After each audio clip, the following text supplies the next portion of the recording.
When I quit Facebook twice, I had my public account, I had my private account, that my private account wasn't supposed to exist.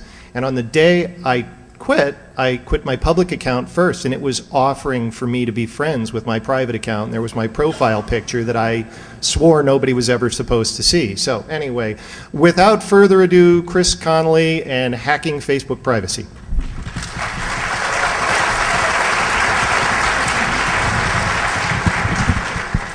Well, thank you. Thank you guys all for coming out. I see I found the magic combination of hacking and privacy and Facebook, and that fills up a room, even at DEF CON. I do have a couple of caveats to put in front of you. So I was once a hacker, or at least a computer scientist. I'm now a lawyer, so if that makes you want to evacuate, please do so now before I get rolling, because once I get talking, I get really angry if people do that. Second thing is, well, that's actually my only caveat. So I'm Chris Conley. I'm a technology and civil liberties fellow for the ACLU of Northern California. I assume most people know what the ACLU is. We are the country's largest and oldest civil liberties and civil rights organization. And part of what we do is defending things like online speech, online privacy, online association, all of these things, which got us interested in the concept of Facebook, which got us into the concept of what is Facebook doing, which got us really confused because they're doing a lot of things that a lot of people don't really like. Especially in this room. So what we started off with was the idea of, how can we approach this? How can we get people informed? How can we get people engaged? And the thing we found was the best way to get people engaged is to hack it, is to find a way to create tools that work within Facebook, that work around Facebook, that work with Facebook somehow, that make people aware of what's going on, that give them the opportunity to do something better than Facebook does. Because once you do that, then Facebook kind of is in a position of saying, they can't say we can't do that anymore. Because, yeah, you can. It took me 20 minutes and a little bit of JavaScript. So it gives us an opportunity to actually use hacking as a way to create change. And so that's what I'm actually talking about. I'm not talking about how to get 100 million user records from Facebook. If you want that, there's this tool called BitTorrent. You can just download it, you're done. So you don't need me for that. This is about how we can go about, as technologists, as hackers, building tools, building extensions, working with the system we have, and making it better. In particular, I'm talking about the system being Facebook, the 500 million user gorilla in the room, against our squad of hackers. I'll put the odds on us, but we'll see how it works out. So what I'm going to do is basically just talk through a few things, and this is the wordiest slide you're going to see, so don't worry about that. But I just want to give you a few examples of some of the Facebook hacks, or the Facebook privacy hacks, as I'm calling them, that exist today. What have people done thus far? What have they tried to accomplish? How have they done it? It's not going to be a technical talk. I said I'm a lawyer these days, so I'm not going to say anything beyond JavaScript, bookmarklet, anything like that. But what have they done, and how's it worked? What kind of challenges are they facing? How often does Facebook sue you for doing this? What have they accomplished? Are we actually seeing things happening? Is it letting the people in this room who already actually understand the concept of privacy do better, or are we able to make this into something that creates broader change, whether it's getting lots and lots of people to use these tools, or whether it's simply getting Facebook to change itself? And then finally, where do we go from there? Which is mostly my question to everyone here, because there are people in this room who have far better technical skills than the feeble things that I've done, and some of the more impressive but still limited things that other people have done. How do we as hackers make change? How do we push Facebook to do better? How do we give users more opportunities and more information and more control over their information so that they can reclaim their privacy, so that they can take back the rights and the privacy and the freedoms that they should have without having to surrender Facebook? Because as we just saw, nobody in this room, or not nobody, but many people in this room like Facebook. Nobody's not aware that Facebook doesn't have privacy issues, but you use the controls you have, you try to do the best you can. What we want is a situation where Facebook is actually about privacy. It was 5 years ago. Now it's not so much. So what do we do about that? And I'm going to start by going in the right direction. And then I'm going to talk about where I got started, which is, as I said, I was a computer scientist. It's really rusty, so what can I do? I can still write Facebook applications. So the first privacy hack that I'm going to talk about is my own.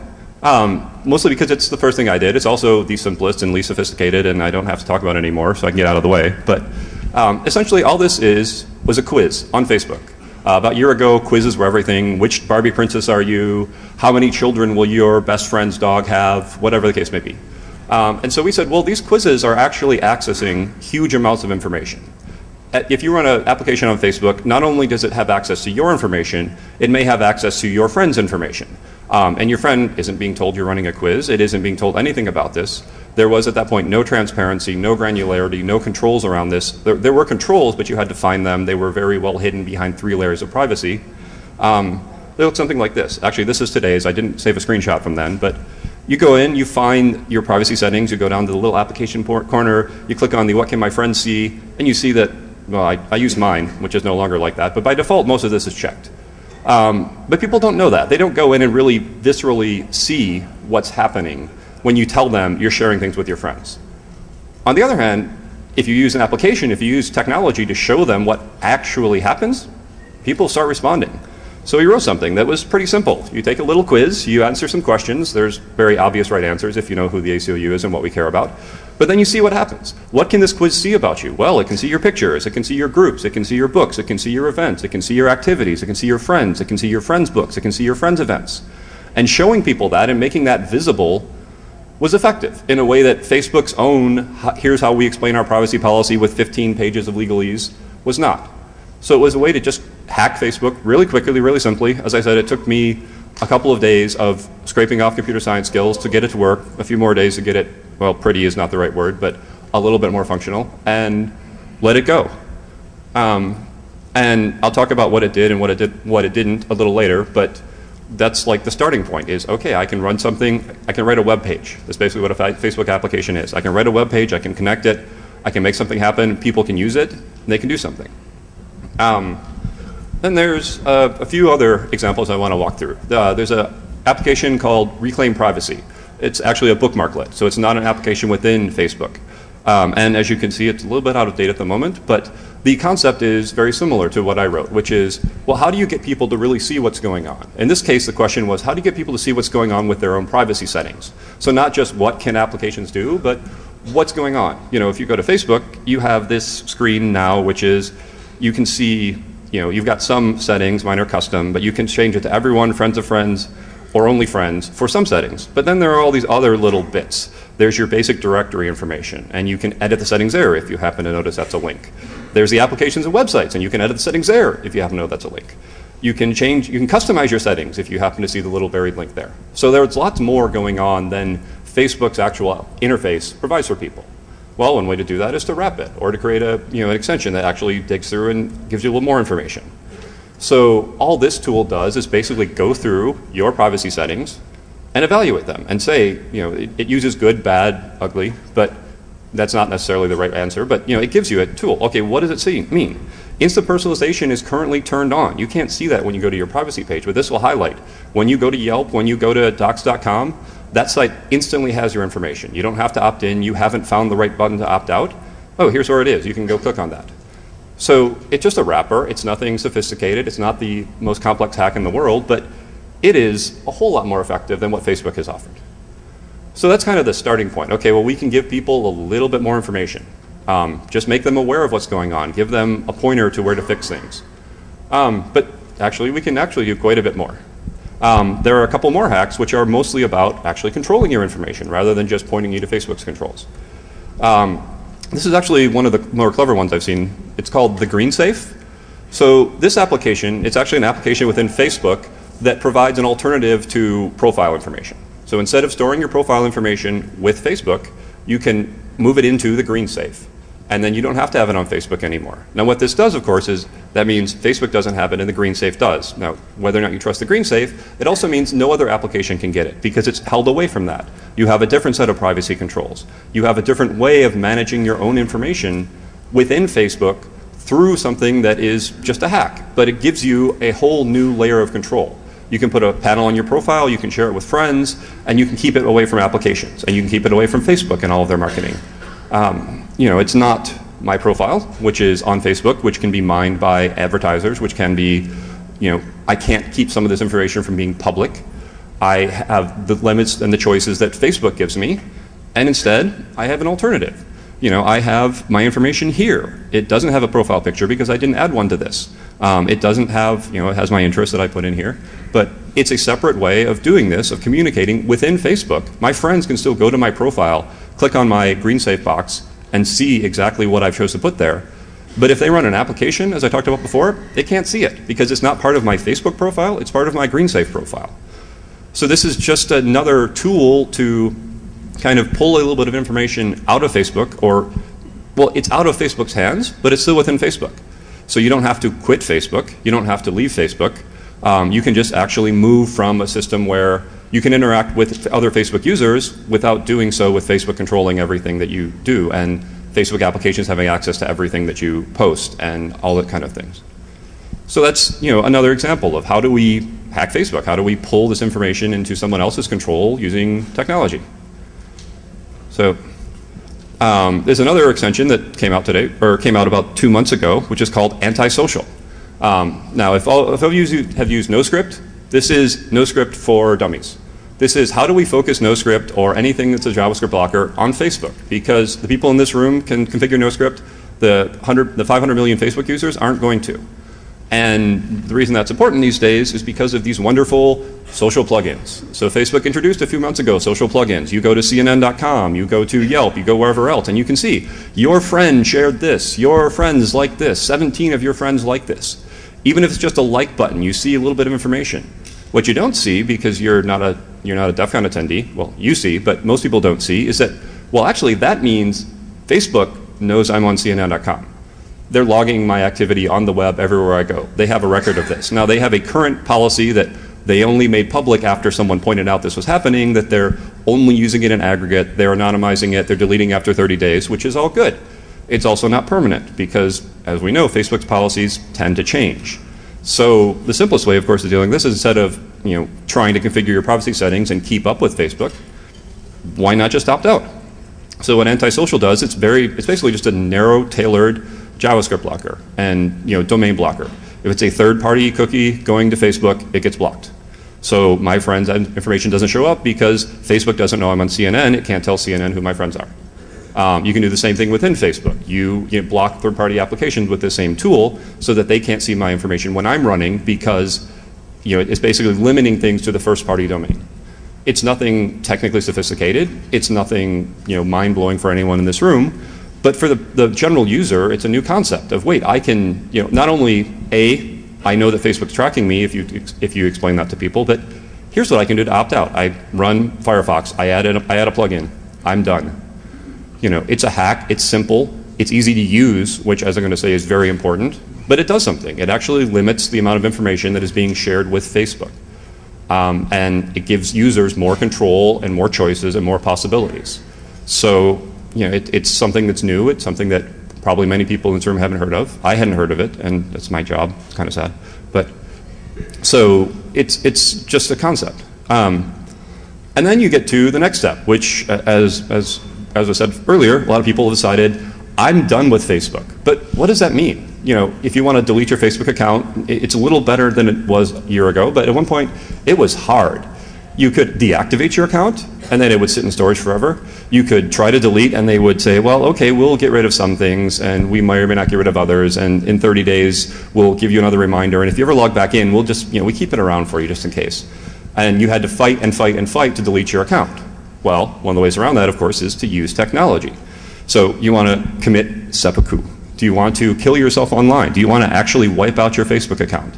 Well, you could use this service. You have to give the service your Facebook username and password, and then it will go through and delete everything for you. All of your pictures, all of your posts, all of your friends, everything. It will destroy each bit of information using Facebook's interface, which means it's not totally clear that everything in Facebook's record is gone, but at least it will clean out your profile and then try to delete it. So it's a tool that Facebook doesn't have. Facebook now does have better deletion, but they're still useful to wipe out everything. I've forgotten my accounts, I've forgotten whatever else. I can use tools like this to do that. And there's seppuku, there's the Web 2.0 suicide machine, which, great name. So apparently a better name because this actually made an appearance on South Park. But you have these tools that are getting around what Facebook allows. Facebook doesn't let you delete, well, these tools can. And then, of course, you get to the bottom question, which is, well, okay, we're talking about all of these hacks for fixing the little things that Facebook's doing. And then they do some other thing, and it's really annoying, and we work around it, and we make it mostly better for the people who get this. Well, maybe the hack we should be talking about isn't fixing Facebook. Maybe the hack we should be talking about isn't just deleting your identity on Facebook. Maybe we should be talking about replacing Facebook. We're not going to get rid of Facebook. It's not going to go away. But what can we do to hack making it easier to move out of Facebook? We have ideas like Diaspora, the privacy-aware, personally controlled, do-it-all, open-source social network. Sounds wonderful. How do you get people there?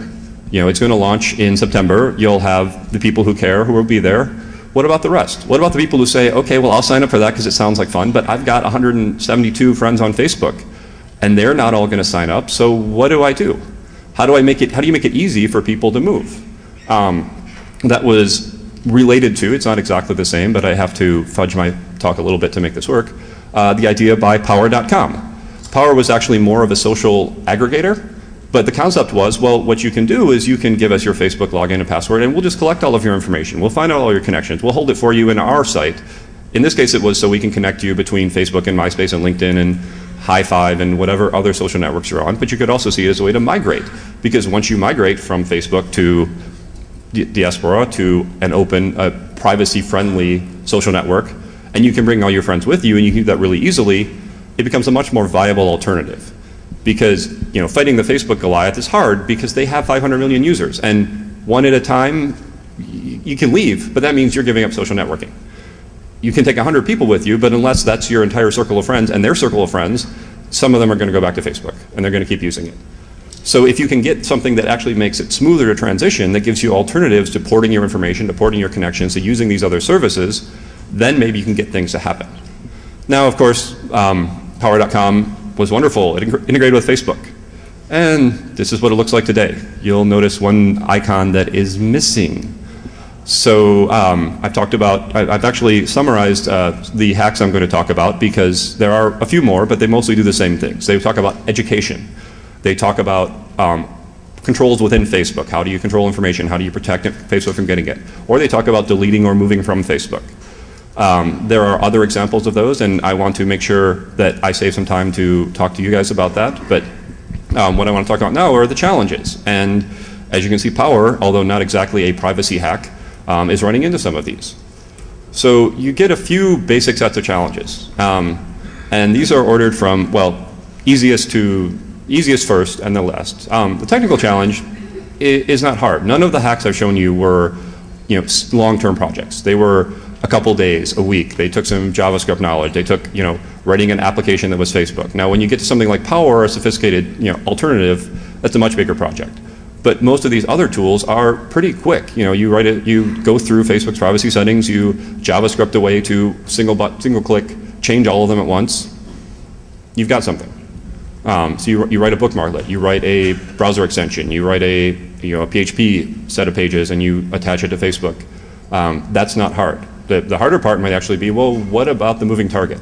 What if Facebook starts blocking your IP? Or more to the point, what if Facebook just keeps changing?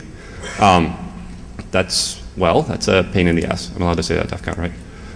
It's kind of, frankly, it's a mixed blessing, because often if Facebook is changing something, it's because they're responding to something, and maybe they're responding in the right way. If you set up something that is about, here's how to simply control your privacy settings, as Reclaim Privacy did, and Facebook does something to make them simpler, well, that's good. Of course, it might not go all the way. Facebook has a tendency to take one big step forward and one little step back and say, oh, that evened out. We're all happy now, right? Everyone's thrilled? Doesn't work that way, so there's constantly going to be need for these tools to revise and update and continue to build, but it certainly is in some sense a good thing that you're accomplishing something when your tool breaks because Facebook changed something. So the technical challenges are easy. The legal challenges are a little fuzzier. If you are successful, if you are Power.com, if you are viewed by Facebook as someone they're challenged by, they may come after you. And I'm going to talk very little about Power.com. I'm going to encourage you all to corner Jennifer Granick from EFF, because she's written amicus briefs on this, and ask her all the hard questions. I'm just going to talk about the general areas. But you will run into a few things. The main thing is, what were the terms of service? Did you violate the terms of service? And of course, the question becomes, what's you? If you wrote a bookmarklet, well, the user might have run it, but you didn't do it. Well, again, I'm going to be non-lawyery, or I'm going to be very lawyerly and say, it depends. It's not an easy question, but what you see is that there are possible legal challenges, and the biggest one is the terms of service, and a lot of things break down from that. Well, if you violate the terms of service, have you gained unauthorized access to a computer network? Are you criminally liable for that? That's what Facebook is saying about Power.com right now. We will see how that all plays out, but that's one of the ugly, Lori Drew was the case a year ago that kind of introduced this concept of unauthorized access, meaning you did something the site asked you not to. You violated terms of service by providing a wrong, an incorrect, a false name, or you violated terms of service by logging in for a user when Facebook says the users must log in themselves. You must not use automated tools, even if they do things with your own information that you want them to do. So that's a challenge. But the biggest challenge for these is really practical.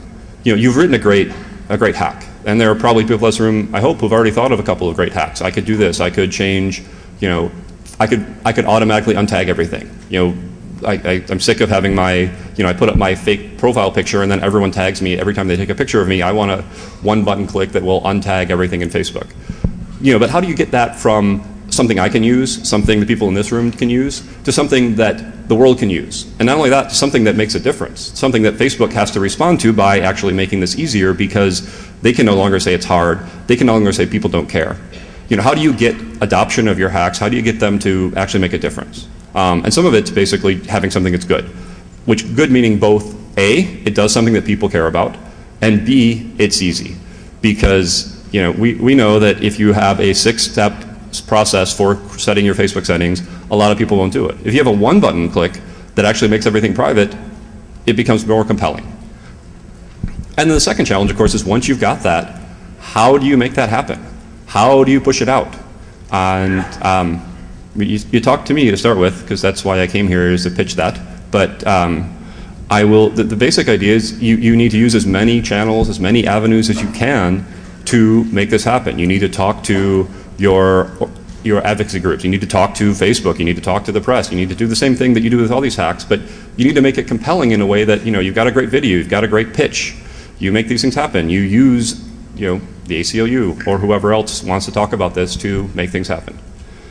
And frankly, I want to talk a little bit about what these hacks have done so far and how what we've seen. So what have we seen? We have seen Facebook do some good things. Now, again, it's usually a big step forward, small step back approach. But the challenge is, we do see some successes. We do see some responses. We've seen granular application controls and permissions, so that applications have to actually say, I want to see your friend's profile picture before they can see that friend's profile picture. Now, it's not fully granular, and it doesn't actually involve asking me when my friend's app wants to see my profile picture, but it is certainly a step in the right direction. We've seen simplified privacy controls. That's a good concept. There are some good things there. Now, as I said before, it's also simplified in the sense of we simplified this set of controls and pushed everything off to the corner that we don't care about. So that's something that these hacks and these approaches can still work towards addressing, is how do we make these controls more robust, well, more comprehensive, but also simple to use. And that's a way to look at hacking. But the biggest thing we've seen, the biggest reason these things I think have been successful thus far, and why I hope they will continue to be used and people will continue to try to do this, is that they're actually raising awareness of privacy issues. It's no longer surprising when you open a New York Times or you look at CNN and you see something about Facebook and privacy. It used to be Facebook did something and somebody wrote about it and it went away. And now it's actually a discussion. People are actually talking about privacy. People are actually engaged in the idea of, well, what can Facebook do? And if you present, well, they could do this, it pushes the discussion forward. It gets people engaged in a way that just having your own protection, setting your own settings doesn't. So that's really the biggest success we have seen. And as I said, my little application, the most primitive Facebook hack I've seen, we had 100 and some thousand people use it. And that's because we got collection, we got the weight of the ACLU behind it, and we made things happen. And we actually got a dialogue with Facebook, and we've seen some progress. Now, again, we are going to fight with Facebook, and that's why maybe the ultimate hack really is making Facebook compete with somebody else. But what we are seeing is that Facebook does respond to enough awareness. They respond when people complain about privacy. Even Mark Zuckerberg, he of the "you lack integrity if you have multiple online identities," steps back when suddenly, oh wait, the public doesn't like that. They start saying things, they start threatening, they start making noise. Well, if they start making noise, Congress might get involved. We might have to think about this a little more. And where that starts is not with someone making a really strong argument to ACLU or to the New York Times or to anyone else. It starts with somebody showing exactly what happened. It starts with somebody presenting an alternative. It starts with a hack. It starts with somebody just opening people's eyes to what is possible with Facebook by using the Facebook system to change how people control their own information, what privacy options they have, and how this all works. And again, where do we go from here? So this is kind of the open-ended part of the talk. I really think that we have the opportunity because there are so many people in this room who understand Facebook, understand the technologies, far better than I do. But the concept is we have the tools, we have the skills to actually make a difference. You think about things like tagging, you think about mobile location, which is going to be the next round of Facebook privacy battles. There are so many different approaches to making things more transparent, making people more aware, encouraging people to think about privacy, encouraging people to take action on privacy, and then encouraging them to push, building consensus. And again, this is the hack. The hack is not about using the technical tool to fix Facebook. The hack is using the technical tool to get people aware, to build the social awareness, to build I'm sorry, I'm getting redundant, but basically to build people into the sense that we can change Facebook. And I'd like to think that that's what the ACLU and that's what we can do. So my job at the ACLU, which I spiel off a little bit, is part of a campaign called Demand Your .rights. And this campaign is about raising awareness of issues around online privacy, around the connection between the information that Facebook collects, the information that applications have access to, and the government's demand for this information. And what we do is try to get people aware of how do you control your privacy. What can you do? What can't you do? Why can't you do it? Why won't Facebook allow this?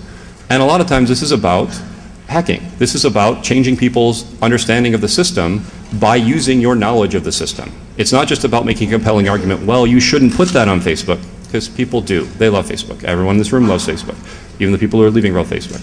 But what people don't love is the fact that they lack control. And giving them control is a way to get them involved and engaged in the system in a way that just, you avoid the, well, I can't do anything about it, I might as well just give up on my privacy response. By giving them controls, even if it's limited, even if it's just, an easier way of viewing your privacy settings, even if it's just a way to kill yourself if you need to, it helps people be aware, it helps grow the idea of online privacy, and it helps put pressure on Facebook to make changes. And that's really what we want to accomplish here. So I think the hacking is not so much about breaking Facebook as about fixing Facebook. I do think that having alternatives to Facebook is a part of fixing Facebook, but I also think that Facebook is, we all hope that it will go the way of MySpace and it'll be replaced by something better, but we don't know that. So I hope that we can work together, that we as hackers, that we as the lawyers in the room, everyone else, can find compelling ways to do this and to introduce new hacks, new techniques, new tools that show what Facebook can do, that show what Facebook can't do, that address the challenges that people have with user privacy, and that make it happen.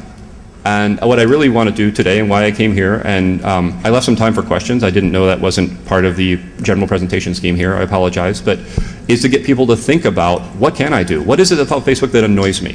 What is it about Facebook privacy that I wish I could have happen? And how do I make it happen?